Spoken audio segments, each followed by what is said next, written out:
All right, today I was looking at the readings and the first reading for year B was about the 10 Commandments, and I said, oh, that's how fitting that is for classes since we're just starting it. But then I forgot we were doing the A ones for thing, but I love the Samaritan woman at the well. I think they took it down when they painted and didn't put it back up. So, and I don't know this rabbi's full name, and I heard it or something, but I thought, man, it's so fitting. I've had this a long time ago, and it says Christians had the illusion that the culture was theirs. Now they know that it's not. Jews never had that illusion because Jews have been persecuted all throughout the past 2,000 more years. But we always still happening, really. Yeah, well, you always hear about Christendom in the history classes and stuff, and how that was in Europe. When the church was still coming to fruition, you had Christendom, and it was Christian nations and everything, and then the United States is founded on Judeo-Christian values, and it's a Christian nation, and we're seeing now that there's a lot of unchristian things have been going on. But last week Paul talked about the 1, 2, and 3 commandments, which direct our attention to God, and then now we're directing our attention to other people. Because remember, it's not just me and God, it's me and God and other people, the others around us. And I like this, it's because, you know, you shall not bear false witness, you shall not covet your neighbor's wife, you shall not. And it says these commandments are a dialogue that God initiates, which he did. He gave them to Moses when Moses went up on the mountain. And now I have to decide how to respond, because the Hebrew there is a singular tense. It says you shall not, but it's not y'all. It's not you shall not do this. It's you shall not, you shall not, you shall not, I shall not. And so a lot of people in that 1 Corinthians chapter 13 reading, where love is patient, love is kind, and they always tell you to put your name in there to see, you know, Vicky is patient, Vicky is kind. I try to be. And this is a thing to do here, that I shall not have false gods, I shall not kill, I shall honor my parents. But I like that little thing there, that when you find the Hebrew, I like I said this before, I like the etymology of words.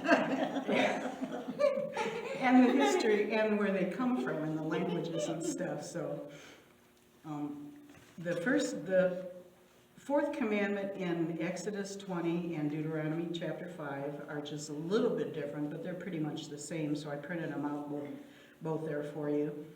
But it gives a promise after the commandment. It says, honor your father and your mother, that you may have a long life.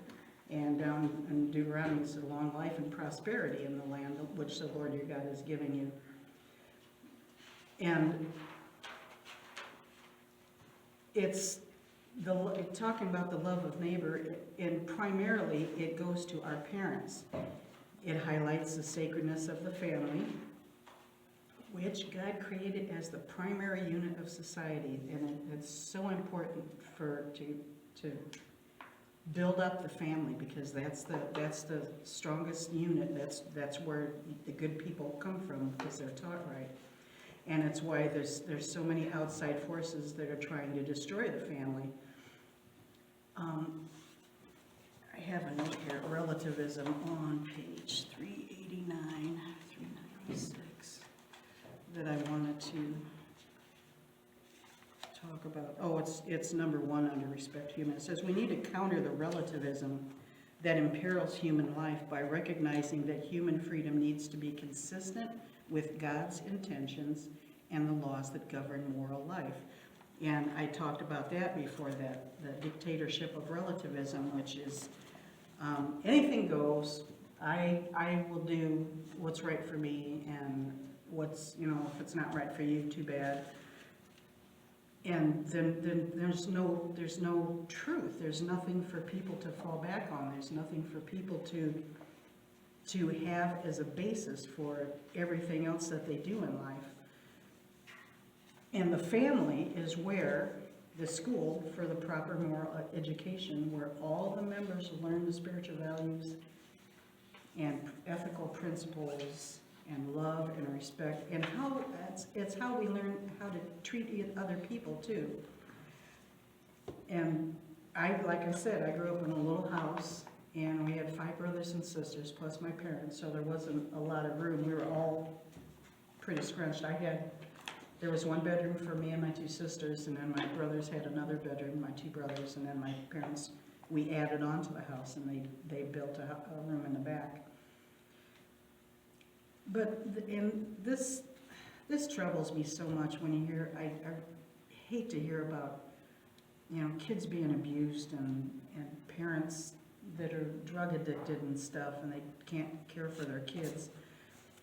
They should provide a welcoming home. It's a haven where children can experience warmth and love and respect and forgiveness and acceptance and safety. You should be able to go home and feel safe in your house. It's like I feel when I come to church, because I'm out in the world and everything, and I'm home, I'm okay, but I love to come to church because to me, that's home.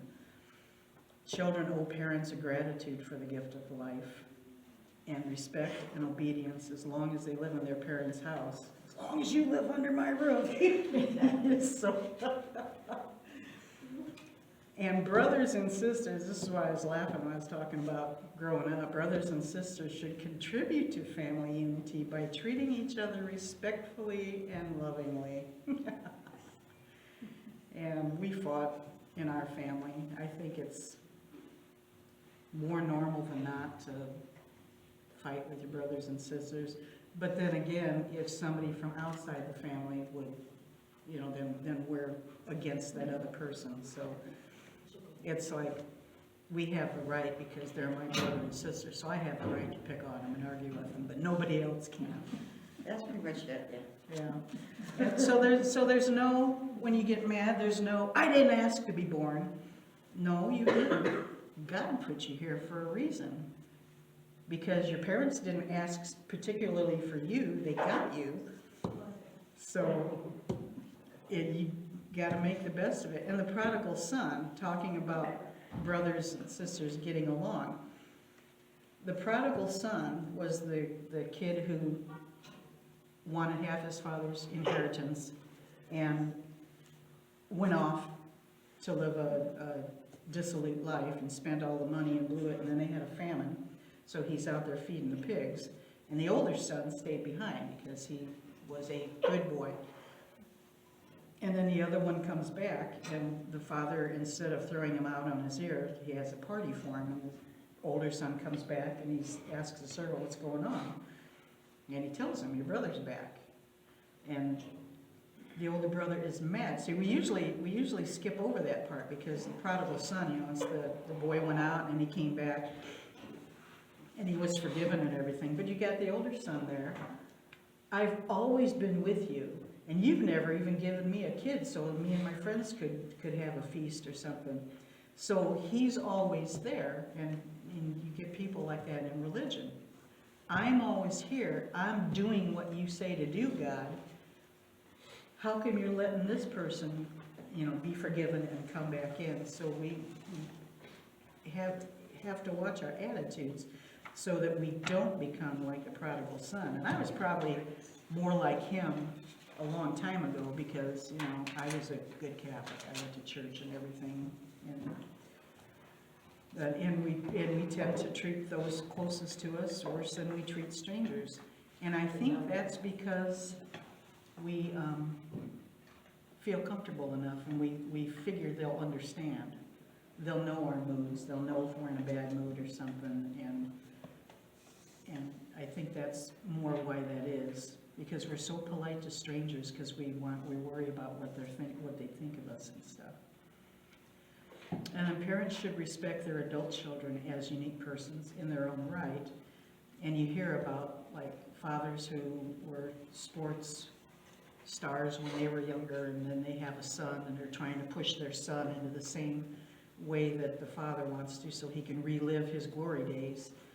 And the kid might not want to do that at all, but the parents need to watch that. And then grown children, this includes that too. The grown children should help with the physical and spiritual needs of their parents in times of illness and loneliness and old age. My grandkids have said that they'll help me out when I get old. And they were cleaning out when their other grandma died, they were cleaning out, we found photo albums, and my grandson texts me, he goes, "Man, Busha, we found a picture of you and Nana and Aunt Barb, and man, you were young." So when he sent me a picture, I'm looking at it, and I said, "Boy, I was young." So it's you know, to all you young people, we've been there. We've been where you are. We know how it is, what it is to be young. I can still remember. And my mind still is. My mind is still as young as it ever was, and my body just can't do most of what it used to do. And I talked about this before, that Korban from the Gospel of Mark, where Jesus is telling them about that they stick to their traditions, and that was when the Pharisees would say, "Oh, my money's dedicated, that's Korban, it's dedicated to the temple, so I don't have any money to take care of you, my parents." So they would try and get out of it by doing that, but of course then they keep the money and spend it on their own selves, but they didn't want to take care of their parents. And it seems, I don't know if this is true, it seemed to me when I was younger that there were more older people being stuck away in nursing homes and stuff. It doesn't seem like, there's still nursing homes, but to me, it doesn't seem like as many of them are, I could be wrong, it's just my experience, but it doesn't seem to me that as many, more people are staying home. So hopefully, I mean, I used to watch Dallas, and you had 3 generations living in one house, which is, I saw how that happened. So, I think that's it. The, oh yeah, that'll be the thing. So, it's gives you a basis, the 4th commandment, and it can extend into like respecting government officials, respecting teachers and your bosses at work and everything. And it's a line, because if they ask you to do something that is wrong, you can't do it, but they are in positions of respect, and you should respect them. Any questions about the 4th commandment? Somebody's gonna have to keep time for me. I left my phone at home. The clock still hasn't reappeared, so. Well, the issue I have with that is there are certain people in this world that it's very difficult to respect, even though they may have been in a position above you, class-wise. To me, the thing is about respect is even, you can show respect and you can still edify, Yeah. We say that's, like, for instance, they're trying to schedule me on a Sunday morning coming up. I don't find that appropriate. They're going to try to argue with me. I'm going to argue right back. And they're going to see that as disrespectful. And they've done that ever since you started. I don't see it as disrespectful. I see it as standing up for my own. If they have, it shouldn't be a problem. If you have the same, it's not like you're switching willy-nilly this day, that day. No, but it will day. be, is what I'm saying. Yeah. And when you're in that kind of position, I don't think it's okay to disrespect anyone. I think that you got to be very careful that you don't think that you have to back down as well. Yeah. Because people are in positions and sort of saying knock them down a notch. Sometimes you've got to stand your own ground. Yeah, yeah. But I think, when people are unrespectable, and yeah, there's a lot, you show them the respect due their office And I think what we don't do is go around and, yeah, you're stupid, with your friends. So that's, and then that makes it, that gets them going, and I've done that at work, I confess that, because there's, never mind. No, there's, some people in our office work more than others, so. Oh, yeah, tell me all that. Yeah. I know that's everywhere because you hear it, but, and then you say, you get together and you sit there, she left for the day already, where's she gone? So-and-so needs help. And I just you take pictures. Yeah. But that's, So they know what you need. I should not be drawing somebody in, because that's a sin on my part, and then I'm drawing somebody else into my sin, and then we're gonna sit there and gossip about that person, and that's not respectful. So it's like, take it to God and say, wow, and be, just. Well, what I was getting at, okay, and I was trying to use a very mild Mhm. case because I don't want to go into morals and that, but sometimes people who are in positions of respect might try to lead you into places you should not go in. Right. And you Yeah. I believe that you absolutely should edify them. I think you should stand up and say, hey, that's wrong. Say, an employer wants you to steal. Skip the books and that, you need to stand up, that's what I'm saying. And people might think that they can't because that person's above them. Yeah, because then. Yeah, but that, I don't think would fall under the Then they're worried about getting fired and stuff like that. Exactly, so I think that you have to modify that with saying that Yeah, it doesn't take away your responsibility to edify others it's, hey, Paul, and to stand up and protect your own self. I'm going on camera for a minute, I'll be right back. Oh, did you give? After these short Okay, messages. never mind. Of course, you young people are probably too, you don't even know who Roseanne, no, it's not. I'm just making sure my granddaughters grow up to be rebels. Okay, Yeah. that's all I'm doing.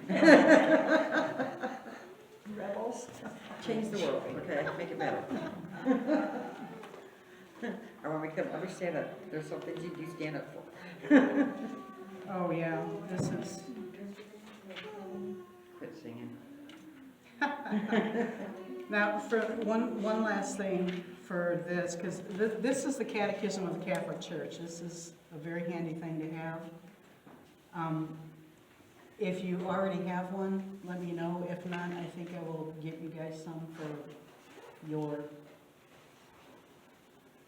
The catechisms you have are based on that. Yeah, they're written based off of on that. this.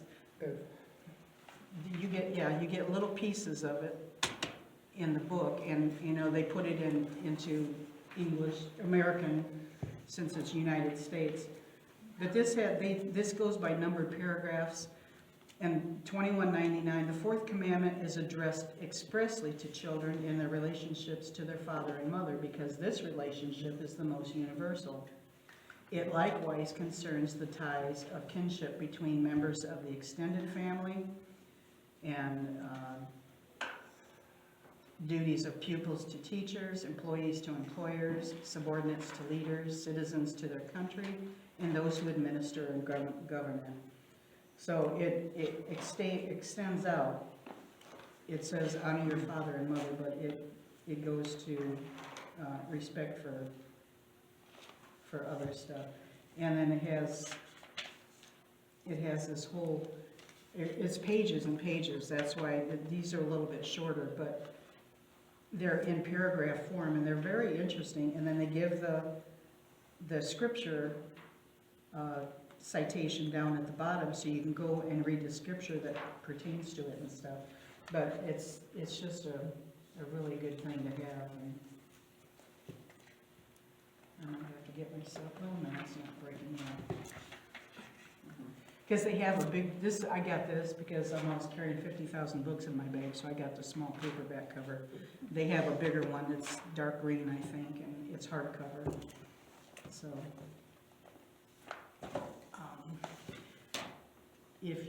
does anyone want to take a quick break, or you want to just move right on to the fifth commandment so you can get out of here for, what time is it? I have no idea what time it is. Anybody know what time it is? Anybody? 11:05. 11:05? Okay. Bill's having a problem. Oh, for 11:15 mass, okay. All right. So the fifth commandment is the same in both Exodus and Deuteronomy. They both say you shall not kill. And if you wonder why there's two sets of 10 commandments, it's because the first time in Exodus, when Moses went up on the mountain, he was gone for a long time, and that's when the Israelites thought he had died or something, so that's when they gave all their jewelry and stuff to Aaron and had him make a golden calf. And Moses came down and saw it, and he just took those commandments and slammed them down. And you think, God, you received those from God. Could I have done it? And I probably saw that, you know. Yeah, I guess it's like, I'd have thrown it down, picked up the pieces and thrown it at the people. Because what's the matter with you? You saw everything that God did for you. So he was quite aggravated, so he went up a second time and God gave him the commandments again. A lot of people think, with that. what? I wonder if Moses got lectured at the same time, I mean. Well, yeah. Could have. Yeah, so the fifth commandment refers to the deliberate murder of an innocent person, actions that directly and intentionally kill the innocent. The Old Testament teaches that murder arises out of anger and envy, two of the 7 deadly sins. And there's different words for kill in the Hebrew language. There's killing like this first one in Ecclesiastes. It's harag, I think, because it's in the little things and then they try to pronounce it for you and it's like, what? And then in war, this guy Rizon, David had wiped out their village and they had remnants, so he gathered men and became a leader of a marauding band after David slew them. So he started harassing Solomon, David's son, because this was after. So this is like war, and it's Bahareg or something like that. And then you have the killing by stealth.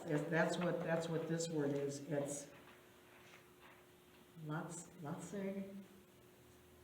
It starts with an L, and that's for Genesis chapter 4. That's the very first murder that we read about in the scriptures, because Cain was the field guy. He had the crops and everything, and Abel had the lambs and the sheep, and Abel would always give the best one to sacrifice to God, the best lamb, and Cain kind of just gave, you know, oh, this one doesn't look too good, I'm not going to eat that, so let's give that, it's just going to be burned up. So God was displeased with him, and then Cain got Abel out in the field after a few times, and he said when they were in the field, Cain rose up against his brother Abel and killed him. And Cain murdered Abel. Why? Because he was angry at God and envious of his brother. Anger and envy, and that's usually what happens when there's murder. Now, people always ask, because Jesus says, if someone strikes you on the right cheek, turn and give them your left. And Bishop Barron has a good thing about that, because he says it's not so much being a wimp and letting somebody beat you up. It's when you were slapped. Most people are right-handed, so if a master was hitting his slave, he'd backhand him across the right cheek. So it's like this. So that's what he's saying. If somebody slaps you on the right cheek, turn and offer him your left, and stand your ground saying, I'm no slave, treat me with respect. So I thought that was very interesting, because you don't think about it. You think somebody's going to hit you on the right cheek. Well, no, see, I'm right-handed. So even if I did it open-handed, I'd hit somebody on the left side. I never thought about that. I just know the backhanding. But he says, and that's how you treat someone a peon. Slap him on the left hand, on the right cheek. But self-defense is morally permissible. As a last resort, you know, don't go out there. I was like to people, and I'm not against guns. I'm a gun person. I shoot. I have a 12 gauge at home and stuff. But you read about people stockpiling and everything, and oh, they're gonna go out. And, no, that's technically not self-defense. You got to wait till they come to you, and because you're only defending yourself. So there's always that intent. The intent is saving your life against an unjust aggressor. You're not wanting to kill the assailant. It's permitted though, because you're saving your own life. And you always hear this. I always, you know, if somebody's around your house, you know they're going to break in your house. If you shoot them outside, make sure you drag them in before you call the cops. No. No. That's what I keep No, my that's not permitted either. Oh, and abortion is under this also. Direct abortion is a grave violation of the fifth commandment. Since the dawn of Christian history, the church has insisted that human life is sacred. Why? Because we're created in the image and likeness of God. And we must be respected and protected from the moment of conception. The church teaching has not changed and it cannot change. The early Christians, you know, the Roman fathers did not have to keep their kids. They judged if it was a girl, you know, they might decide, no, I don't want another girl, and then they put it out for either the wild dogs to eat or, you know, put it out there, and the babies would die. When the Christians started developing, they would go around and pick up these kids.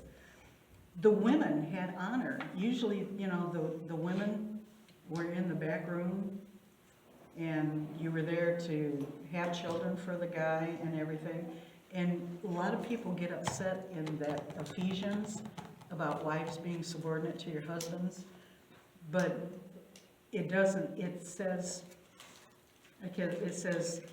everyone be subordinate to God, wives, ... to your husbands, and then children to your parents and everything. And husbands, love your wives. There's a command. That's the only command in that thing. It says, husband, love your wives.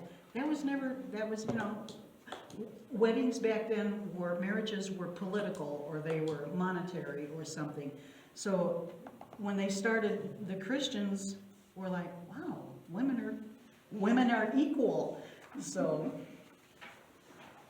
but that's what that is. So it's always, and we used to have the 3D technology for the ultrasounds, and those are the old black and white ones that you can kind of see it, but it's still kind of hard to see sometimes. Now you have this 4D stuff that is like a photograph almost. You can see everything, and you can see it's a baby. Science says it's human. And a baby there's an organization called Heartbeat Across America, and they don't do political stuff. All they do is do billboards all over. And this is one of them. Baby has a heartbeat 18 days from conception. And you'll hear different states sometime trying to pass the heartbeat law, because you figure common sense would tell you if something has a heartbeat, it's alive. And they keep getting shut down for some reason. I thought Alabama might have just tried it, because then they reword it to try and get around what the Planned Parenthood people and everybody are against, and they keep, so it's, you know, they keep going back and forth. But if it has a heartbeat, for crying out loud, there's it is the general dehumanization of people. That's what the Nazis did against the Jews. They started blaming them for everything. Anytime there was a problem, oh, it's the Jews. And you start with the neighbors, and the neighbors get it in their head, and they start spreading, and it's the Jews, it's the Jews, it's the Jews. And that's happening all over the world now. There's just, it's crazy. But, down here under the stem cell I have it. You have people who, in Florida, I know they live on the coast, and for so many months in springtime, I think, they have to shut off their lights because the sea turtles come up lay their eggs in the No, sand, I didn't know that. and then they go back out, because the eggs just hatch and the turtles have to make their way to see themselves. But they say they get distracted by the lights, so they make the people turn their lights off. I've heard of that. So they're One of the cartoons. avidly protecting against sea turtle eggs. Eggs. Why? Because they become turtles, and they're trying to protect this. I guess, I don't know if they're on the endangered. Changes in the humans.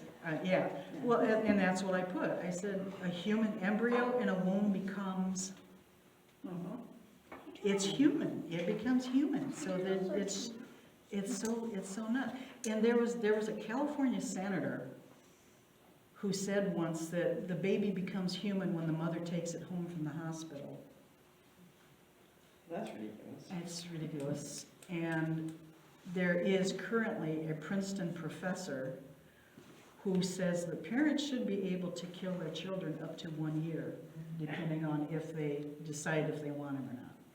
That's ridiculous. And also, handicapped people are less valuable, mentally, physical, whatever, they're less valuable than some kind of animal that performs a service like a draft horse or a sled dog or something like that. They're less, this guy's teaching.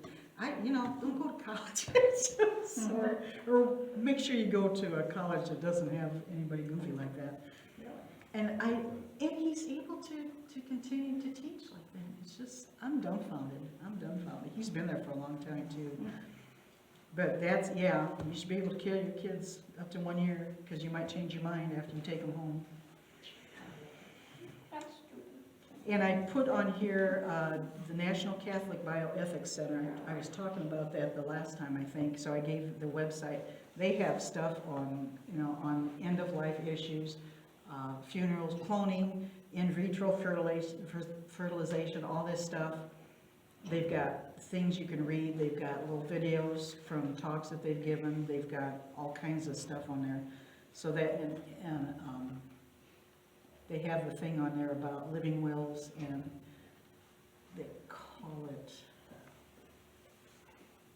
it's a physician order something, but people think that that's good, but that's giving the physician the family.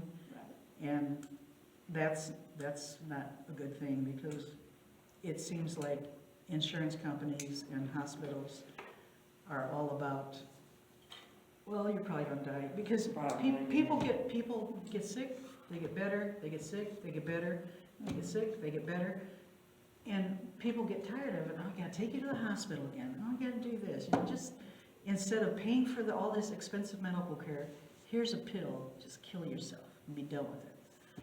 It's frightening to me. I said that before, but it is. It's like, get rid of them. In vitro fertilization is not the way God intended children to be born, and you always end up with a lot of eggs, and then they get stored in, not dry ice, what's really, really cold? Hydrogen, something like that. Liquid yeah. nitrogen? And they're stored, and then they're sitting, there's tons of these things all over the place, or sometimes they just go ahead and destroy them. But if they're fertilized eggs, technically they're human beings, and you can't, the church says that you can't do that because human life is sacred. And then stem cell research and cloning. You always hear about stem cell research. And there is a stem cell research that is good. It is used from adult stem cells. You can scrape my hand and get adult stem cells and use them for stuff. But for some reason, they always want to use the embryonic ones from aborted babies. And the cloning, when they did that sheep, and I think there was, didn't they do it? They did a girl, didn't they? Didn't they do a girl in London? I know the sheep was in England, but I thought they cloned a girl. No, they did one with a person too. And I thought Wait, can you clone a person? I thought she started having problems in her teens. They had one where they fertilized them in a jar or something, some kind of container Yeah, that became a person. yeah. And then the whole thing about cloning is that people will have Cloning and stuff.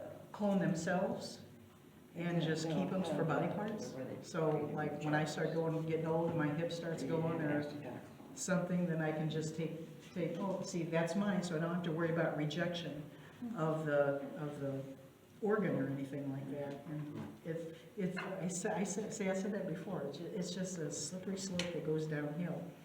So confusing. Yeah, that one website it goes into everything separate, so depending on what you want to look up, it's really good. But the latest thing they're talking about now is all these vaccines that are coming out for COVID. And I heard that the Moderna one and the Pfizer one are acceptable, but the Johnson & Johnson one, I think, is used. And the using bishop embryo. doesn't want anybody to use the Johnson & Johnson one unless it's no other choice. Yeah, If there's no other choice, then he says, okay, but he says, yeah. otherwise do not. yeah. But they're using what they use for these things. There's cell lines from aborted fetuses they kept a whole bunch of this stuff from 1972 and also 1985 that they have these things saved that people use them. And yeah, it's a long time ago, but they're still human beings. They were babies. And then last of all, the euthanasia and not last, we got the death penalty. The euthanasia and a physician-assisted suicide. And I got this off of that program that I was watching about euthanasia. The quality of life, right, it's a moving target because there's what's my quality of life might be different from what's your quality of life. And the euthanasia has started becoming more and more, not because people are dying, but because they are afraid of suffering. That young girl in, I think she was in Oregon, she was only like 28 and she had, I forget what disease she had, but she killed herself when she was not even, she had just found out that she had the disease. And old people are afraid that they're, afraid of suffering, but also you don't want to be a burden on somebody. And we're all burdens at one time. People are burdens on us, and I'll be a burden to somebody when I get old, I'm sure. It's what we're created for is to help carry each other's burdens when we have times of trouble, because then when we're good, then we help other people. And plus, you learn from this stuff. But a lot of people make a snap decision like that, and also on this program, this man was in a wheelchair, and he's probably in his 60s now, but he got in an accident. He was very active, very involved in sports and everything, and he was ready to kill it. Because these were from Belgium, because Belgium was the first place to legalize euthanasia, and so he was ready to go ahead and kill himself. Because he's down in the dumps, God, my life is over, I can't do anything. And you never make a decision like that, because the next day you might feel better and you learn things and he's become a successful guy. He goes, boy, I'm glad I didn't make that decision, because he goes, I would have missed out on my life, everything that I've done so far. And in 1 Corinthians says, do you not know that your body is a temple of the Holy Spirit within you, which you have from God? You are not your own. You were purchased, and what price? So glorify God in your body. And I try to remember that too, because it's, I'm here because God put me here. We do the Stations of the Cross on Friday, and they all pretty much end, I love you, Jesus, my love, with all my heart. I regret ever having offended you. Never let me offend you again. There's something and it says, do with me as you will. And that always strikes me, because I'm giving him permission, so it's like, who knows what's down the road for me, for any of us. I might drive home and get in a car accident and be paralyzed. Am I going to be so willing to go through that suffering? I have to be. I have to be. It'll be hard, but, when I think my Catholicism is in me, because okay, you all know that I talk about my grandkids and stuff, and you all know that I'm not married. So when I was young, I made a stupid mistake, but abortion was never crossed my mind. So it was give it up for adoption or keep it, and I kept her, so. But we have to get to that point where the church is in us and Christ is in us, that we don't even think about doing something that would go contrary to our beliefs. And then the death penalty. I talked about this a little bit before too. The purpose of punishing criminals is to redress the disorder caused by the offense, to preserve public order and personal safety, and to correct the offender. The church recognizes society's right to use capital punishment in grave cases, but Pope John Paul II, Pope Francis just said something recently too, but Pope John Paul II said, in cases of absolute necessity, in other words, when it would not be possible otherwise to defend society. Today, however, as a result of steady improvements in the organization of the penal system, such cases are rare, if not practically non-existent. And a lot of that's when because I said, I used to be for the death penalty. This part of this stuff and the war and other stuff is part of what's called prudential judgment, which is for the civic leaders to decide, the countries, about whether to go to war or not. If it's not a just war, if somebody's going to, like England used to go around and they conquered India, they set up shop there, and they treated the natives badly and everything. And I had this argument with Father Eric when we were on our way to Coachella, because this was when the first Gulf War was. And, we went there, did the job real fast, and came back out, and I'm arguing with Father Eric. I said, but we're not going to conquer. We're going to help the people that are there. And I said, what other country has the army going, and then it has all the trucks and the supplies and everything to come along and rebuild everything that was destroyed and give the people food and everything? And so we sat back and forth and argued about that. But stuff like that is prudential judgment. But the abortion and the in vitro fertilization and cloning and all that stuff and the death penalty, the governments can use it, but it's throw them in jail. And a lot of it was, oh God, he killed 5 people, fry him.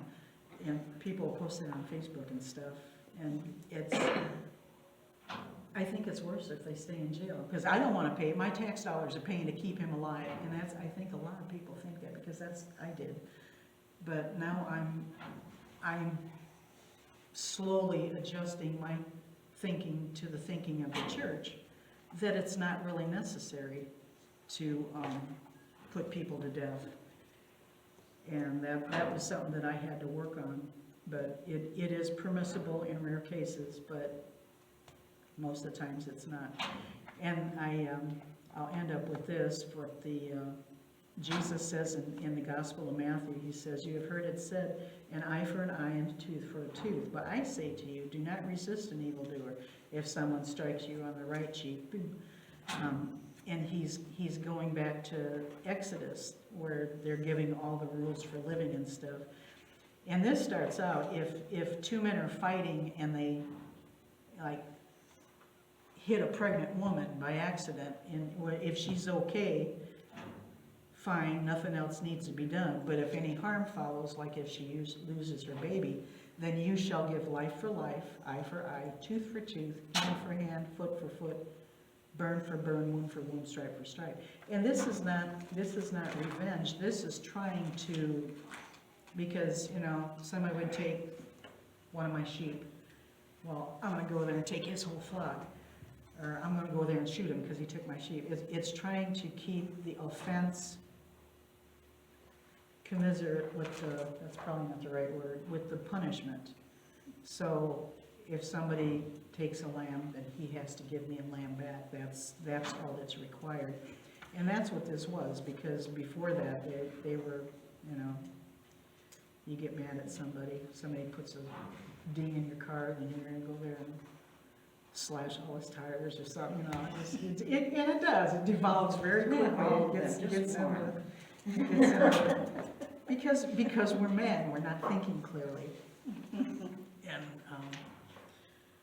And then in the book they go through war, and it says about the prudential judgment and the terrorism, and it talks about scandal a little bit, which is concerned with the care we show for each other's moral life, and a person whose words or actions lead others to believe that evil or sinful behavior is acceptable and not morally wrong is guilty of the sin of scandal.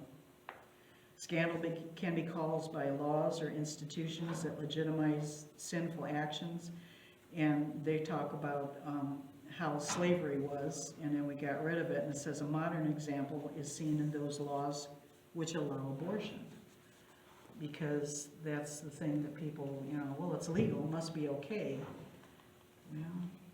No, it's not. But there's so many people that, I thought there was something in here that I wanted to.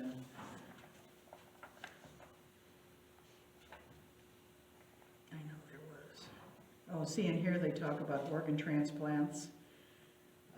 Respect for bodily integrity. Kidnapping and hostage-taking bring on a reign of terror, which goes under terrorism. By means of threats, they subject their victims to intolerable pressures. They are morally wrong. Terrorism threatens, wounds, and kills indiscriminately, is gravely against justice and charity. Torture, which uses physical and moral violence to extract confessions. And see, well, they do that in some countries, but even back here in America, the cops would be able to beat up the perps in their little rooms because they didn't have cameras all over the place to get a confession and stuff, but they can't do that anymore. But there's all kinds of respect for the dead, the bodies of the dead, safeguarding peace, avoiding war. So, you try to avoid war, but sometimes you just can't help it. Yeah, so this is a very handy thing to have, so I will get you guys some, just to have, because it's got the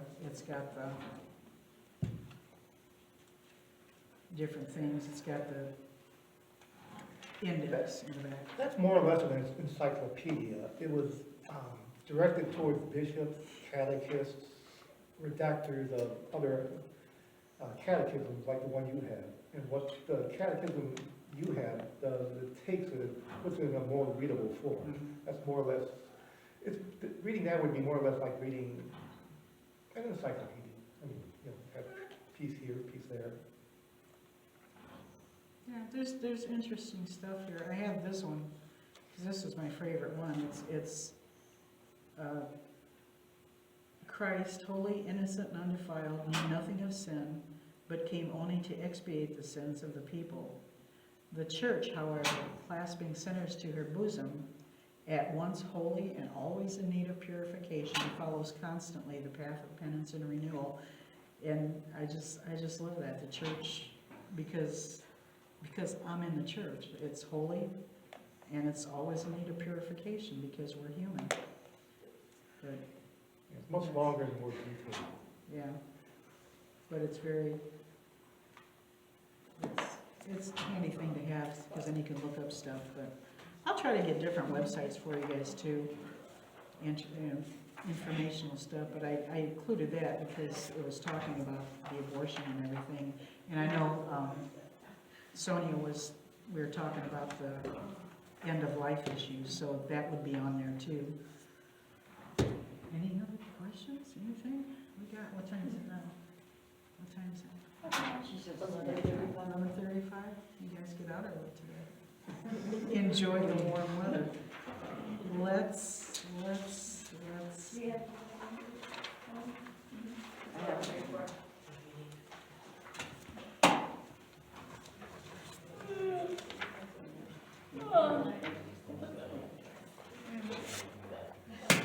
Page 537, let's do the prayer for peace, since we're just talking about which war and stuff.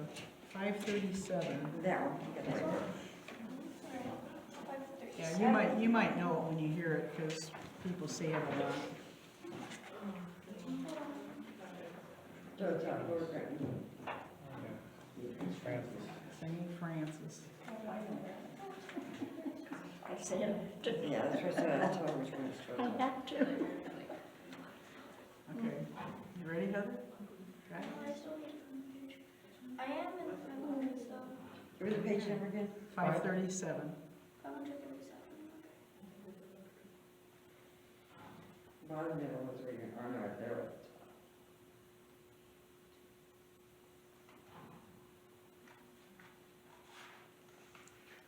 All right, I'm there. Okay.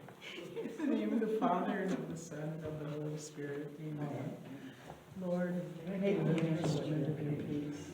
Where there is hatred, let me see love. Where there is injury, pardon. Where there is doubt, faith. Where there is despair, hope. Where there is darkness, light. And where there is sadness, joy. Grant that I may not so much seek to be consoled as to console, to be understood as to understand, to be loved as to love.